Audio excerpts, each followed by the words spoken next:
ask, what is your first memory of her? Do you remember like the first time you saw her, or film you were introduced to? Yeah, totally. It actually, it started, I was like forever ago. I was a teenager in Florida working at a video wholesaler. Right, this is like everybody's tourist story, you know, kind of. And a box of videos came in, and Beyond the Valley of the Dolls was one of the videos. And it's like, oh, this looks interesting, I'm gonna watch this. And that was, you know, kind of like the beginning of the end, right, you know?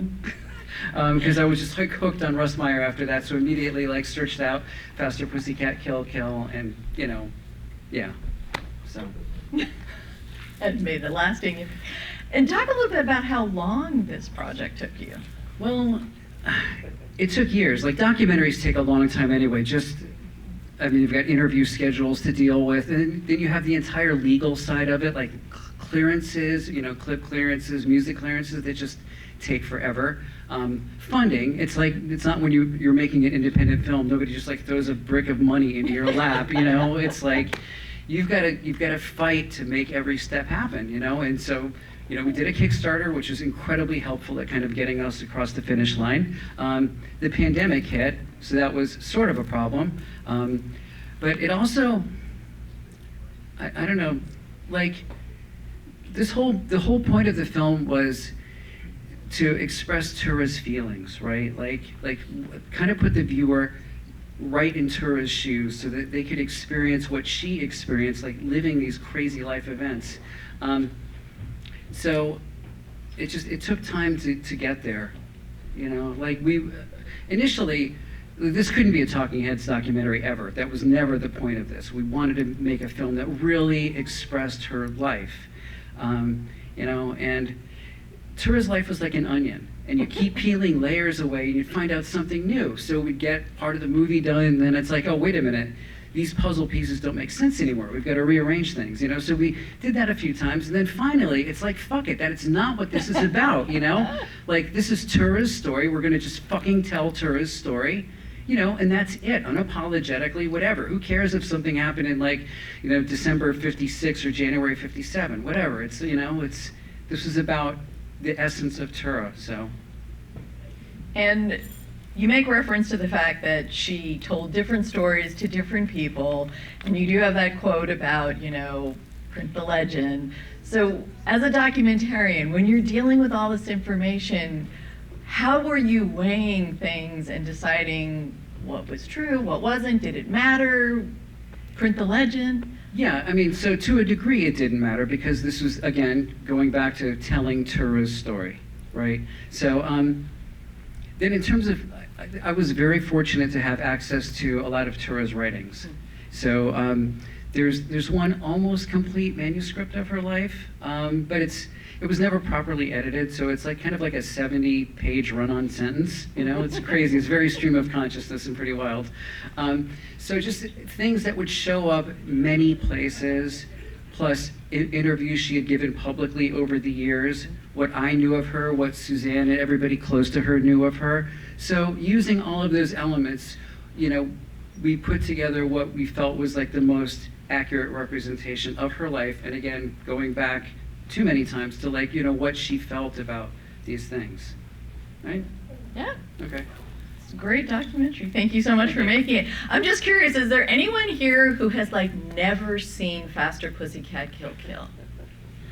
All right, tonight you go home and you fix that, all right? You want to bring some of the people down who are involved in the film, so absolutely. Bring down. Okay, so I will. So Yes. there are people here that many of our interviews are here. Two of TURA's relatives are here. TURA's daughter Jade is here, and Charla is here. And listen, guys, I really want to, like, you know, you gave us so much access and latitude, and that is like super ballsy, because like this is a really personal film about your lives, and you know, so just thank you for giving that to us, because that, you know, that made all the difference. So big hand for Jade and Charla, really. Yeah. Actually, so why don't the two of you come down here, and then who else worked on the film? We have Nancy right here, awesome. Peaches Christ, if you want to come down. Philip Chung is here. Lots of people. Hi. Hi.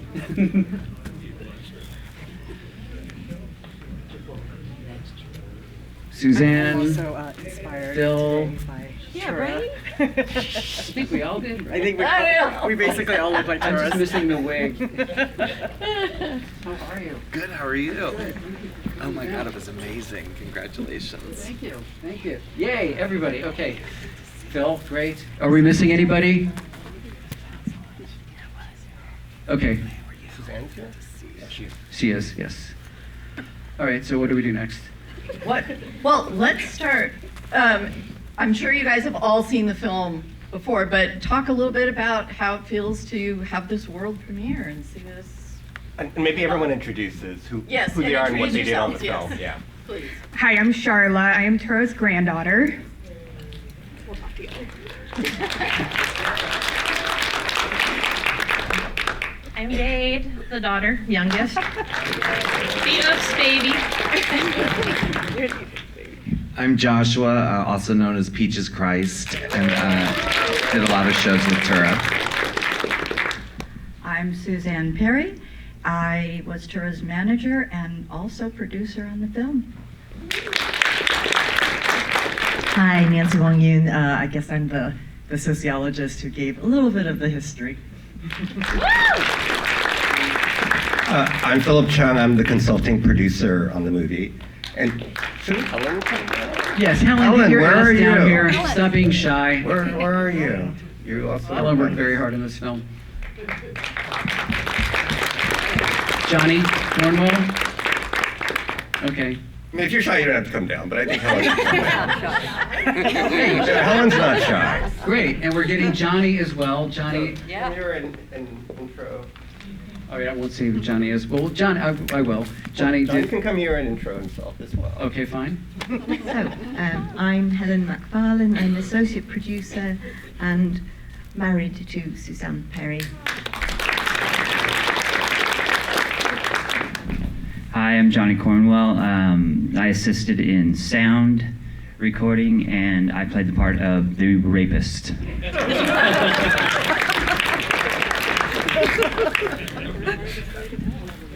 All right. Do you want to tell us a little bit about how this feels? For me, this feels surreal. Growing up with Tura, she was just grandma to me. Got to hang out with her. She, showed up to my school events, just like a normal grandma. But, there was this whole other side to her that, as I grew up and got older and I found out, she was a real inspiration for me and showing that strength and being a strong woman. This is actually the first time I've seen the film, and I knew it was going to be emotional, but I didn't quite know how emotional it was going to be, so excuse my broken voice here. But, she was a powerhouse, and I'm so glad that you all were here to share this with us, because it was what she wanted. That was her final dream, and I'm glad we were able to bring it to fruition. Yay. It was also my first time seeing the film. Congratulations, I loved it. It's so great. And I just am, God, I'm just so proud that I get to be part of it and that I got to work with and know TURA, but also just, I feel like you really captured the magic of her. Because she was this dichotomy, and she was such a powerhouse, but she was also just so lovely and sweet, and could be small and quiet as well. And I think you really captured it all. And documentaries are really the thing that people I turn to now when they want to, learn about people. They don't read books anymore, sadly. So this will reach a lot of folks, and it will empower a lot of young girls. Forgot the question. Your response to the movie. I'm still in shock that it was up there. It is so many years, so much work, and I'm real proud of it. I'm just proud of everybody that joined us, and the crew, and everyone. And it was emotional for me. It was very emotional, and I'm still a wreck. But Thank you to everybody. Also, my first time seeing it, and I think it's really relevant for today. I think about the time that she lived where she felt oppression, and the rise in anti-Asian hate, as we know, during COVID is very much real, and the whole idea of, I think, the whole DNA thing I thought was fascinating, because during the rise of anti-Asian hate, all Asian Americans are kind of put together into one group. It doesn't matter, it was supposed to be this anti-China COVID virus, but Asian, if you read the reports from Stop AAPI Hate, Asians of every background, even I think some Latinas too, were experiencing anti-Asian hate, right? And so the fact that that's something that she experienced and had to kind of cope with is something that I think about is something that is we're having to deal with as a community again. How did you respond, Cody? Pass. Well, this is my 110th time watching this. I'm sure Cody hates me. He hasn't said that because each time he'd send a cut, maybe thinking it's done, I would give like all these notes, and he was good enough to not outwardly express any frustration, and you can see kind of he actually did the work, and you can see like when I say 110th cut, I mean obviously it's not that much, but it felt like it, right? Like I mean you worked on this. And you did give me a lot of notes, but you're a pretty smart guy, so they were not dumb notes, they were smart notes. So. Yeah, but it still must have sucked. I mean the one thing I'll say watching this, having watched it so many times already in various forms and incarnations, it just hits differently after the events of this week. And I don't want to get too political about it, but obviously some of what Nancy talked about already, and just kind of what she went through, and kind of how that portends kind of what we may be going through again, but also kind of the hope and the inspiration kind of her story provides as well. So, yeah. Yes, I think really this hope and inspiration is with us all today. I'll just say I'm so proud of Suzanne and Cody and everyone involved, but this has been such a long journey, and we've all landed somewhere where we feel empowered by TURA Satana, by this film. I'm just hoping that we can move on with this feeling right now, and remembering that women are more than is being shown today in political world here. But fantastic film, Cody. You're amazing. And where is she? I can't see her. I love you.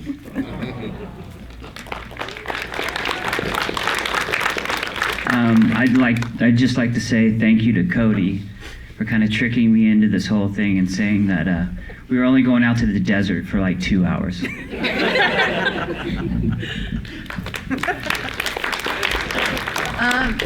Are there any questions from the audience? I can run out with the microphone. Does anybody? Oh, way in the back. Okay, hold on. Be patient. You get? I'll get there. So, oh, got it? long project, I was asked, when did it actually start? When did it actually start, he asked. Someone very key to this film has chosen not to come up on this stage. Eric Carmelo, get your ass up here. How are you doing this? Eric Carmelo, I can't believe you managed to evade us for 4 minutes. Hi, Eric Carmelo. Hi, everybody. Who was interviewed in the film? Yeah, right. Yes. I'm a screenwriter, lifelong TURA fan, and this was the first time I was seeing it, and I loved every minute of it. Like, truly inspirational and beautiful and more topical than ever. So, thank you. Thank you. And Eric has probably opened himself up to a defamation suit from the city of Calumet. But thank you. No, Eric. Thank you. Yeah, it was incredible that Eric was from Calumet City, and there's so much history there with not just with TURA, but with like Edith Massey, and all of these like really interesting people all have some Calumet City connection. So yeah, that worked out great. But you got to answer the question too. You got to answer the question, Cody. Yes. When did it start? Yeah, when did Oh. it start? Got it. Okay, trying to avoid this. All right, so obviously the idea for this film happened when TURA was still alive, because as mentioned in the film, like she would do an autograph show, and tons of people, you know, especially women or whoever, anybody that felt that TURA had empowered them would express that to her, and that kept happening and kept happening. So it finally, I think, occurred to TURA and Suzanne, like, wait a minute, this is really on a bigger scale. Your story could probably help a lot of people. So at that point, that was sort of the gestation of the film. Unfortunately, that didn't happen while she was still alive. She passed away before that happened. But then, right, and I will answer the question, but this is really interesting. At some point after she passed away, you could just feel the planets align for this. Like all of a sudden, you could just feel the shift in the universe. The first person we reached out to was John Waters through Peaches, and so I wrote this letter to John. John gets the letter, and then the feedback I get is like, okay, you know, he's John Waters, he's busy as fuck, you're probably not going to hear anything for 3-4 months. I'm like, all right, fine. So a day and a half later, I'm in the checkout line at the 99-cent store, okay, and the phone rings, and it's a Baltimore number, and it's John Waters saying, yes, I would love to do this. Blew me away. But then, like, right after that, Dita, who we'd reached out to, said yes. Margaret said yes right away. So just the energy just came in such a surge right at the beginning of this. And so to answer your question, that was right around 2013, 2014. Anybody else have a question? If you want to raise your hand. Hi, congratulations everybody, you're amazing. It's done. What year was it that, Suzanne, was it you that introduced TURA to the autograph, sessions to reconnect her with her public? It was probably around 2000. Oh, you want to pass her the mic? Yes. Oh, sorry. It was right around 1999, 2000, right around that time. Well, and I think Faster Pussycat got re-released in '95. Isn't that it? Yes. Don't be sorry. First off, beautiful, beautiful. Did she know you were doing the film? Maybe I missed it before when you said it. Thank you. See, Phil's still giving me fucking notes. The movie's done, the movie's here, and he's still giving me notes. Just kidding, Phil. All good. All right. So she was not aware that this specific film was being made. Again, the idea had been floated, and it almost went in that direction, but it got sidetracked, and again, it just didn't align until she passed, after she passed. But again, when it did align, it was just like so fast and so powerful. It's like we knew the timing was right. Anyone else? Oh, it was just the previous question. My stepfather, Ed, passed away in 2000. And, instead of letting my mom spiral into depression and go there to a dark place, I think when she was together with Suzanne, I think that helped pull her out of that and gave her purpose to go out and meet fans and bring some light to other people, kept her away from the darkness. That was what I was going to say. Busy. Kept her very busy. That's Yep, true. that's true. Does anybody else have a question? We have the stairwell. Yes. Over. TURA, Beth. The documentary was, absolutely wonderful, wonderful. I didn't know anything about TURA before, but yeah, it's great. A question I have is, was there anything that surprised you in the research that you did about her that you that yeah, you just found surprising or endearing or something that maybe wasn't reflected in the movie? Great question. So the answer is everything is surprising with TURA because it was such a crazy roller coaster of everything. But to that, there's one thing that did not. I mean, first of all, we had enough material to make 9 of these. Like, just of course, it's TURA's life. When TURA was young, this is something I found out while researching the film. When TURA was younger, and I don't think. It was not even a big deal amongst their family. Like, I don't even think Lonnie and Jade knew about this for the longest time. But TURA was, this is a really old newspaper article. TURA was dancing, and she was on her way from one location to another on a train. The train derailed, like a terrible derailment, like you would see in The Fugitive or something. Like carnage, a bunch of people passed away.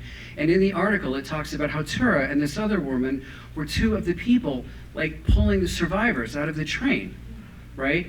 Now, to most people, this would be like the defining moment of their life. It's like, this insane thing happened to me, or I participated in this. TURA doesn't even mention it. You know, it's like, I mean, if you, like, she just didn't mention it. Like, that's the level she was on. That's how much was going on with her. That, you know, does that make sense? Yeah. It's just like, she's TURA Satana. Like, oh yeah, a cup of coffee spilled, whatever, you know? I'll get a new one, you know? We didn't know about it. They didn't know about We it. didn't know about it until you told us, actually, that you found that. I had no clue. Wow. Wow. I've got something to say. Just very briefly, one thing that really, I mean, I had never heard of TURA before 14 years ago when I met Suzanne. But the one thing that surprised me, I hadn't realized she was such a prolific writer. She was a poet. And, you know, she was just so many-sided. And it's not just a question of survival, but that she was such a highly talented person. And reading the poetry and the songs, and, you know, she had music. You know, she was a writer of music as well. When I say music, she wrote songs. And, you know, there was just so many sides to her. But as I say, when I read some of the writings, I was really moved and very surprised that, not surprised because she could write, but, you know, very surprised that there was that extra element on top of the physical and the other talents. Oh, and speaking of just one thing, the narration that Margaret does when it's in TURA's voice, that's her writing, so yeah. Any other questions?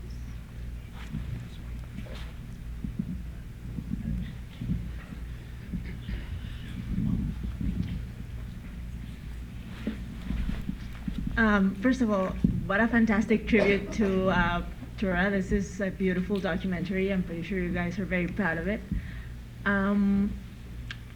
Seeing, you know, during the documentary, what struck me as something like from her character that I could identify is like turning those things that happen to us, the bad stuff that happens to us through our life, into a strength and into kind of like a leaning point that makes us who we are. And I think she did it in a pretty cool way. You know, she's an iconic character now, and we all recognize the image.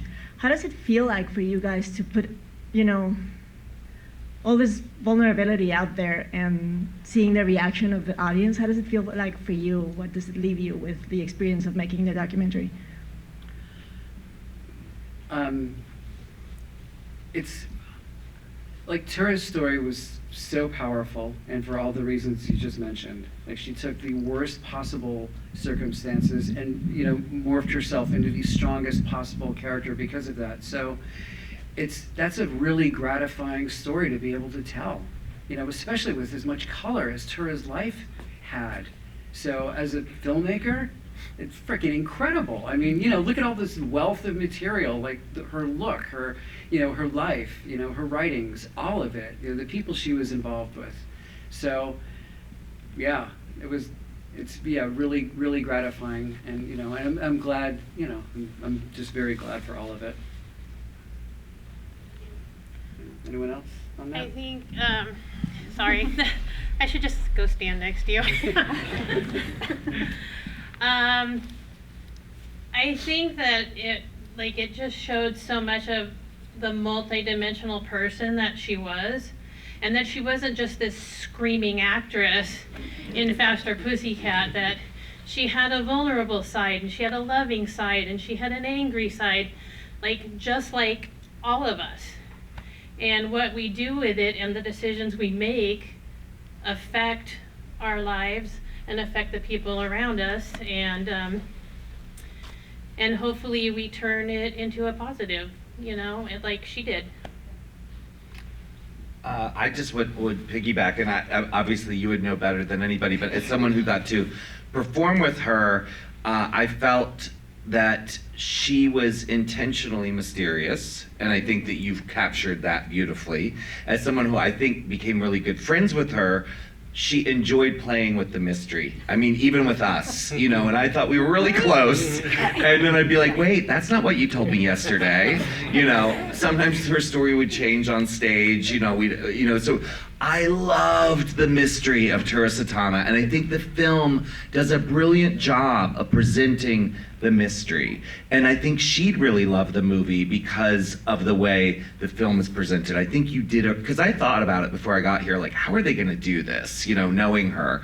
And I think you did an amazing job with that. And, as a drag performer, she and I had a lot in common. And what I mean by that is there was one time I went to her hotel room and she wasn't in drag. And it was so weird, And she had all those layers, right? And she knew how to throw on that wig and put on the gloves and be the Tura that her fans wanted. But that's not all of who she was. And I think that you captured that. Thank you.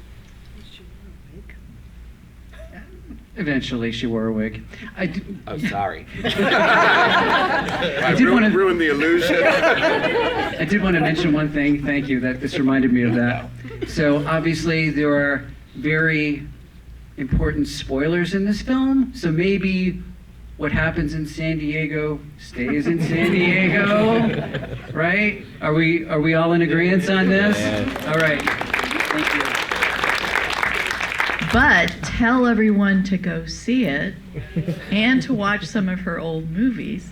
We have time for one last question. Make it a good one. Anybody got one? Come down here. Yep.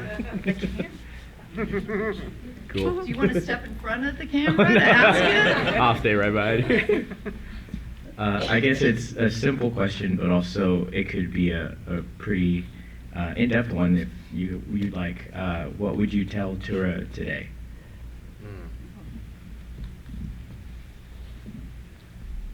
I think the film expresses that perfectly. That her influence is still out there.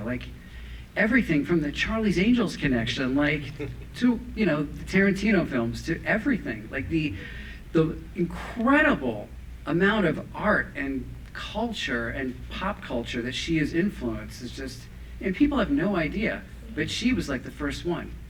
You've got someone like Angelina Jolie, just kicking somebody's ass on screen. Where did it come from? Tura did it first. Everything, so many roads lead back to Tura.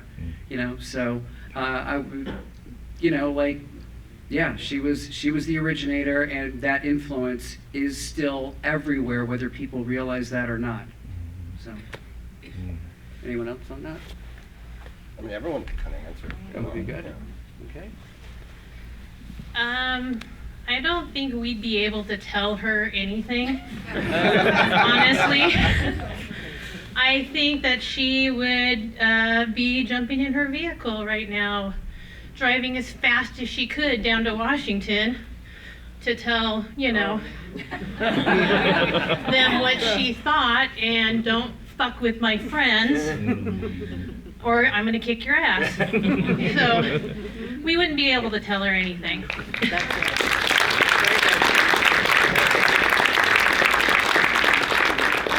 Sorry. I would just tell her thank you, because I think what she's given to so many of us is just, it's inconceivable. And watching the footage of the Women's March, I actually think, when you look at what Tura was doing and what a role model she has been for women, especially, you know, when we look at what's going on right now, like, we need women's marches. And she is just one of the original feminists. She just did it in an unusual way. Why don't we just go all the way down? Yeah. Like, let's just start from the end. I mean, just to piggyback on what you guys said, like the fact that she truly was the OG, I would thank her for her being an icon for the LGBTQ community. You know, the fact that she had this camp, you know, appeal, the fact that she was anti-establishment, you know, and the fact that she was this icon of empowerment for all marginalized people.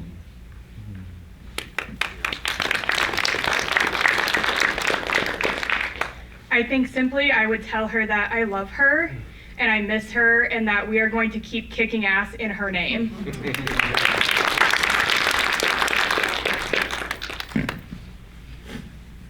I would say, we did it. We did it. It's done, and she's, I know, so happy. But it's like, it's done. We did it. Yes. I think that she is, I think some kind of Asian American icon that we haven't really explored. Someone who is sexy but not objectified in the same way that, you know, she's a master, at least from this documentary, she's the master of her own gaze. So that's, I think, yeah, being able to kind of take that objectification and exoticization and dig into the mystery of it, right, and use it for her own gain. I think that that's empowering, and I just felt it was very cathartic to think about her revenge. Anyone else? As someone who's a survivor, I was like, I want to know more about what she did to have those revenge. And thinking about revenge now is like, you know, in this time, just it's empowering in some satisfying way.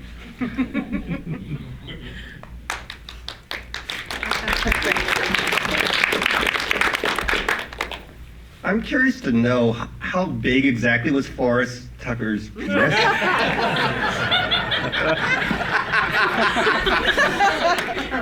I'm not that curious. Yeah. Oh my goodness. Yes, I would also say I love her. I love you, TURA. Thank you, and we've only just begun again. I would say thanks for kicking ass and being one of a kind.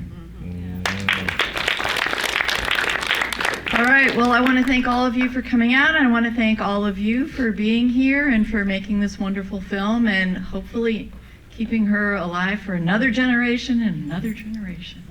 And thank you, Beth. Thank you, Beth. And thanks to the Asian Film Festival and Brian Hu for programming this. And go home and kick some ass. Thank you. Hey.